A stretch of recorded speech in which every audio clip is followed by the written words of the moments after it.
और अब हम आपके सामने एक बहुत बड़ा खुलासा करेंगे। ये कोई राजनीतिक खबर नहीं है, ये कोई मजहबी खबर नहीं है, ये खुलासा आपके स्वास्थ्य से जुड़ा हुआ है, आपकी सेहत के बारे में है। क्योंकि राजनीति तो आप तब करेंगे जब आप जिंदा बचेंगे, मजहब के बारे में तब सोचेंगे जब आप जिंदा बचेंगे। और आज ये खबर देखकर आप हरी सब्जियां खाने से पहले अब 1000 बार सोचेंगे। अब से पहले आप सोचते होंगे कि हरी सब्जियां खाने से आपकी सेहत अच्छी होगी, हरी सब्जियां खानी चाहिए, लेकिन इसके बाद नहीं।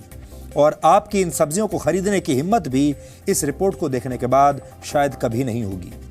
अगर आप दिल्ली और आसपास के शहरों में रहते हैं और यमुना नदी के किनारे पर उगाई जाने वाली सब्जियां खा रहे हैं, तो आप सीधे सीधे कैंसर जैसी गंभीर बीमारियों को गले लगा रहे हैं।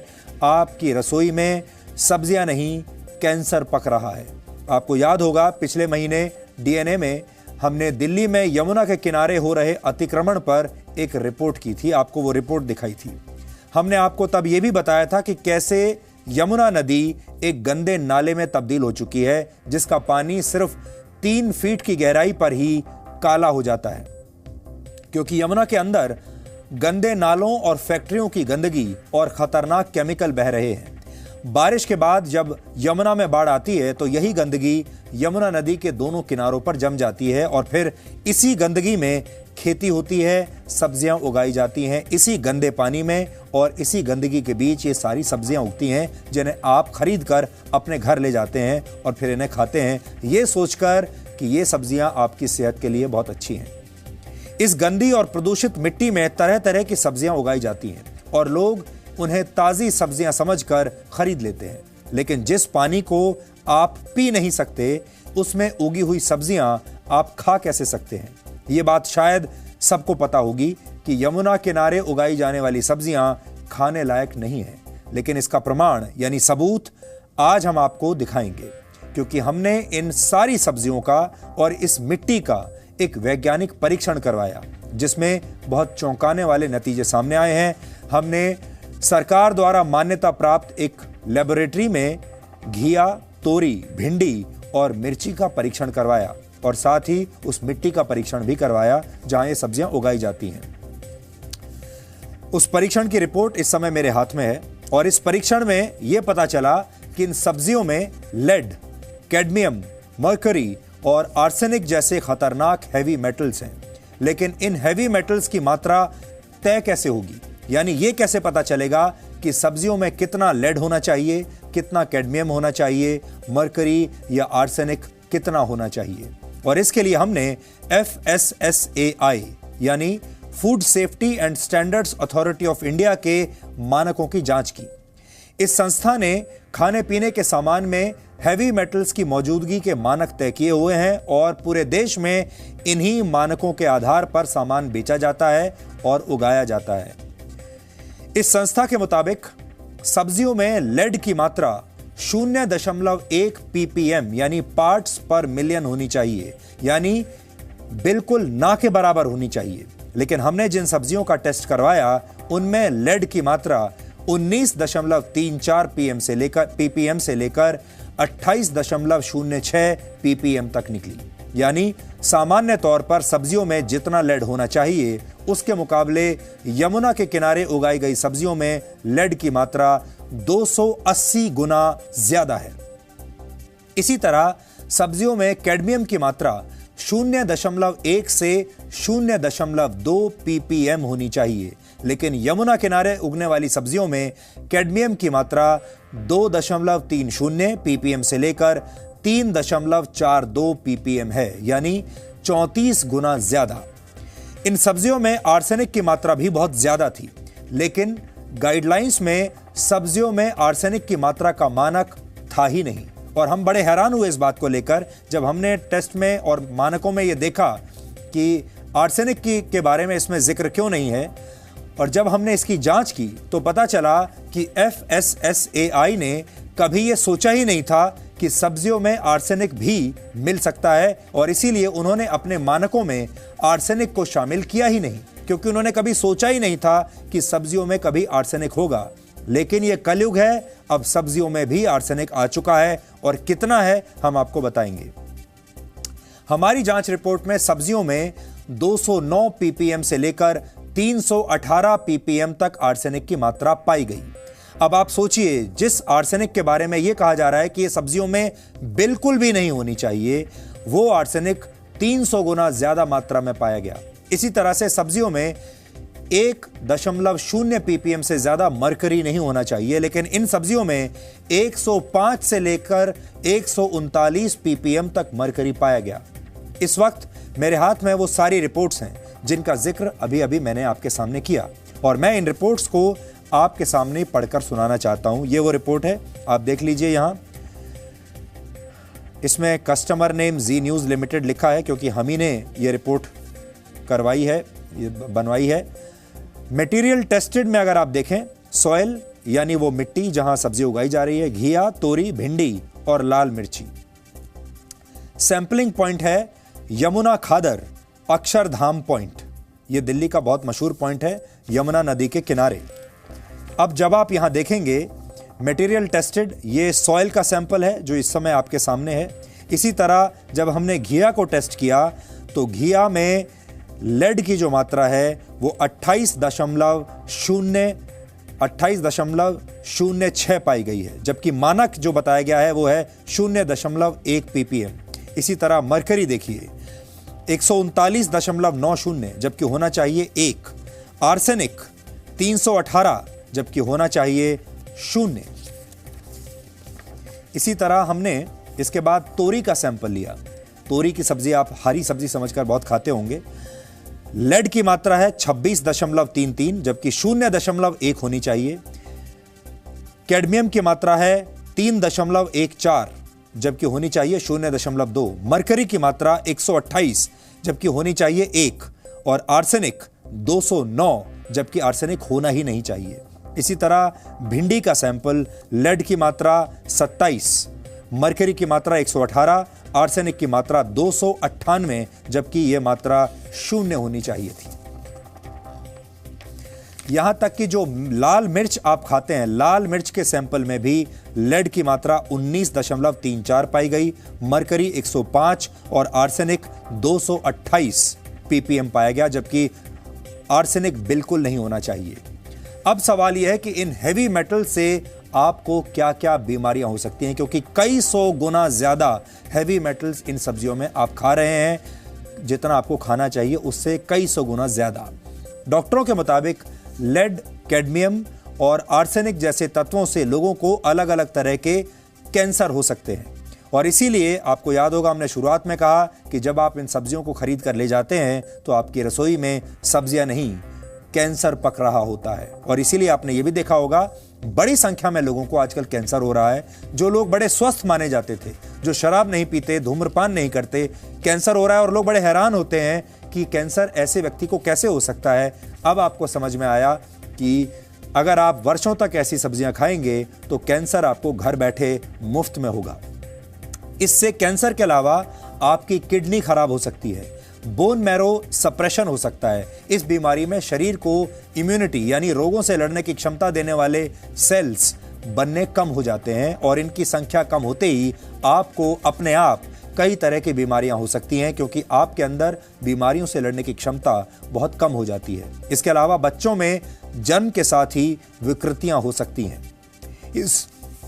इस पूरी ग्राउंड रिपोर्ट को तैयार करने के लिए हमने 1 महीने की कड़ी मेहनत की। ये रिपोर्ट रातों रात तैयार नहीं हुई, जल्दबाजी में तैयार नहीं हुई। हमने 1 महीने का समय लिया, और हमारी इस रिपोर्ट को देखने के बाद आप इस सोच में पड़ जाएंगे कि आपको सब्जियां खानी चाहिए या नहीं, और आप विषैली सब्जियों को पहचानेंगे कैसे, ये सवाल भी आपके दिमाग में आएगा। ये कहानी सिर्फ दिल्ली और आसपास के शहरों तक ही सीमित नहीं है, बल्कि देश के हर शहर का यही हाल है, क्योंकि देश की कोई भी नदी अब प्रदूषण से मुक्त नहीं है। देश की ज्यादातर नदियों की हालत यमुना नदी के जैसी ही है। इसलिए सब्जियां कहीं भी उगाई जाएं, उनमें प्रदूषण की मात्रा और हैवी मेटल्स की मात्रा लगभग बराबर पाई जाएगी। लेकिन इस बार हमने यमुना नदी के किनारे जो सब्जियां उगाई गई हैं उनका टेस्ट करवाया है। अब आप ये रिपोर्ट देखिए और फिर सोचिए कि इसके बाद आप हरी सब्जियां खाने की हिम्मत जुटा पाएंगे या नहीं।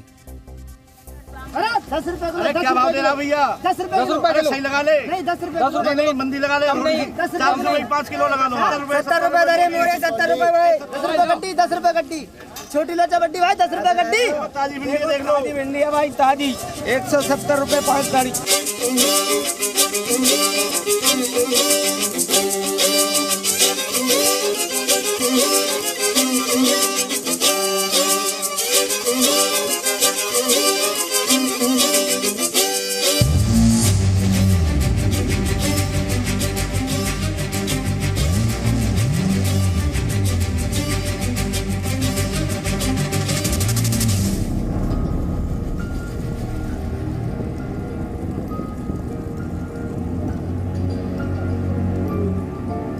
पिछले महीने हमने आपको प्रदूषित यमुना की कुछ ऐसी तस्वीरें दिखाई थी। हमने आपको बताया था कि कैसे सिर्फ 3 फीट की गहराई में ये यमुना एक काले नाले में बदल जाती है।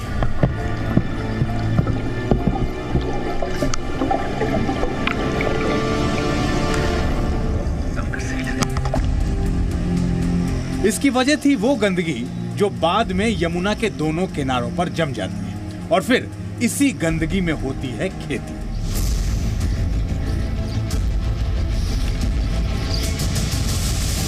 लेकिन इस गंदी मिट्टी में उगाई गई सब्जियां खाने लायक होती हैं।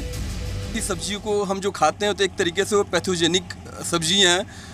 कैंसर की बीमारियां हम बहुत सारे ऐसी ही सब्जियों के उगने के कारण हम देखते भी हैं, क्योंकि वो जो भी पानी खींचते हैं एक तरीके से वो केमिकल वाटर होता है आपका, और आपके शरीर में उतना ही केमिकल जाता है जो ऑब्वियसली हमारे लिए हानिकारक है। हमने ये सोचा कि क्यों ना इन सब्जियों की हकीकत आपके सामने लाई जाए और जिस मिट्टी में ये सब्जियां उगाई जा रही हैं उसे भी टेस्ट किया जाए। हमने इन सब्जियों और इस मिट्टी का टेस्ट करवाने का फैसला किया। इस यमुना की जलधारा के ठीक बगल में हम उन खेतों में मौजूद हैं जहां लगातार खेती होती है, फसलें उगाई जाती हैं, सब्जियां उगाई जाती हैं। आज उनके सैंपल्स भी हम लेंगे और इस रियलिटी चेक पार्ट 3 के इस रियलिटी चेक में आप तक जो कहानी पहुंचाने का हमारा मकसद है वो ये है कि जो भी चीज़ें हो रही हैं वो आपकी आंखों के सामने हो। उन सब्जियों को यहाँ से लेके हम लैब तक पहुँचेंगे। जितनी सब्जियाँ यहाँ उगाते हो ये कहाँ जाती हैं सब्जियाँ? कौन कौन सी मंडियों में जाती हैं? दिल्ली मंडी है जी, गाजीपुर मंडी है, शकरपुर है, और ज़्यादा ये सब्जी यहीं ले आते हैं। त्रिलोकपुरी हुआ, कल्याणपुरी हुआ, और क्या कहते हैं इधर भी जाता है, सारे एरिया में मान जाता है। मतलब कि ये जो सब्जी तुम यहाँ यमुना के किनारे उगाते हो दिल्ली NCR में हर जगह जाती है? हर जगह जाती है, सब लोग खाते हैं। सब लोग खाते हैं। हाँ जी। और कितने सालों से सप्लाई कर रहे हो? ये तो 10 साल हो गए सब।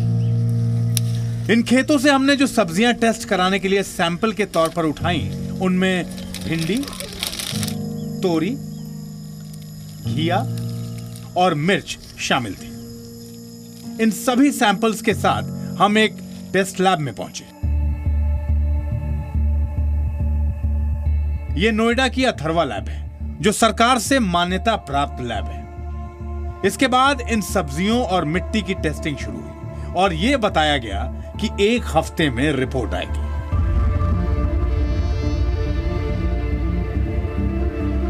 सैंपलिंग के 8 दिनों के बाद अब नतीजों की बारी थी और यकीन मानिए जो रिपोर्ट आई उसे देखने के बाद इस टेस्ट लैब के पूरे स्टाफ ने बाजार से सब्जी खरीदनी ही बंद कर दी, क्योंकि नतीजे डराने वाले थे। जो सब्जी और जो मिट्टी हम लोगों ने अलग अलग जगहों से उठाई थी उस पे किस तरह के टेस्ट अथर्वा लैब में किए गए? कुछ केमिकल टेस्ट परफॉर्म किए, उनमें से जो है हैवी मेटल्स के कुछ टेस्ट किए और कुछ टेस्ट हम लोगों ने किए जो कि माइक्रोबायोलॉजिकल टेस्ट थे, और उनके परिणाम जो हैं काफ़ी चौंका देने वाले हैं। हम लोगों ने इनमें जो बेसिक हैवी मेटल्स जो चेक किए उनमें से 4 हैवी मेटल्स ऐसे मिले हमें जो कि अगर हम FSSAI की गाइडलाइंस को देखेंगे तो वो बहुत कम मात्रा में होने चाहिए। निर्धारित जो लिमिट है उससे बहुत बहुत ज़्यादा है। कितना गुना कैसे?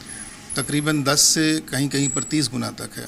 इसमें लेड, कैडमियम, मरकरी और आर्सेनिक जैसे हैवी मेटल्स जो हैं वो बहुत मात्रा में है। एक तरफ डॉक्टर्स ये बोलते हैं कि हम लोग को ग्रीन वेजिटेबल्स, लीफी वेजिटेबल्स खाने से हमारी सेहत सुधरती है, बट अगर इन परिणामों को मैं देखता हूँ तो मुझे ये नहीं समझ में आ रहा है कि ग्रीन वेजिटेबल्स खाने से सेहत सुधर रही है या हमारी सेहत और ज़्यादा ख़राब हो रही है। टेस्ट रिपोर्ट से यह साफ था कि इस जमीन पर उगाई जाने वाली सब्जियां नहीं बल्कि जहर था, जो सीधे सीधे आपकी थाली में पहुंच रहा था। रूह कपा देने वाली इन रिपोर्ट्स को देखकर यकीन करना मुश्किल था, लेकिन इन सब्जियों का सच यही है। हमें यह तो पता चल गया था कि इन सब्जियों में जो हैवी मेटल्स थे वो सैकड़ों गुना ज्यादा थे, लेकिन आपको यह बात समझानी जरूरी थी कि इन लेड, आर्सेनिक और कैडमियम जैसे तत्वों के नुकसान क्या है और ये आपके शरीर को क्या नुकसान पहुंचा सकते हैं। फर्टिलाइजर, इंसेक्टिसाइड, दो चीज़ों पे बात होती है। फर्टिलाइजर की मात्रा ज़्यादा हो गई या सरफेस पे इंसेक्टिसाइड है,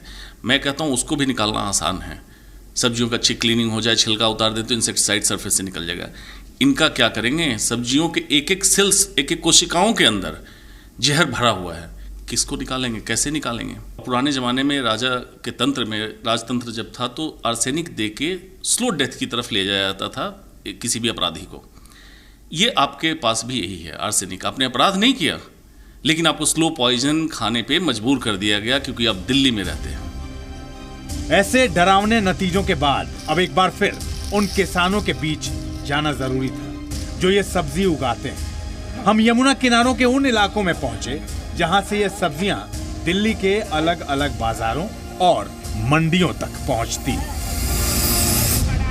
अब हम दोबारा पहुंचे हैं उस मंडी में जहां ये सब्जियां खेतों से निकाल के और बेची जाती हैं। लोग वहां पहुंचते हैं, तमाम खुदरा जो दुकानदार हैं वो यहाँ पहुँचते हैं और यहाँ से सब्जियाँ खरीद के दिल्ली के अलग अलग इलाकों में बेचने के लिए जाते हैं। ये जो आप गाड़ियाँ देख रहे हैं ना, ये तमाम लोग यहाँ सब्जी लेने आ रहे हैं। अच्छा, किसान यहाँ आते हैं, यहाँ से फिर खुदरा खरीदने वाले जो दुकानदार हैं सर, दुकानदार खुदरा सब्जी बेचने वाले, हाँ, वो ले के जाते हैं यहाँ। ये कितनी है? ये अपने आपके खेतों की है सारी? ये हमारे खेत की है, 50 किलो है।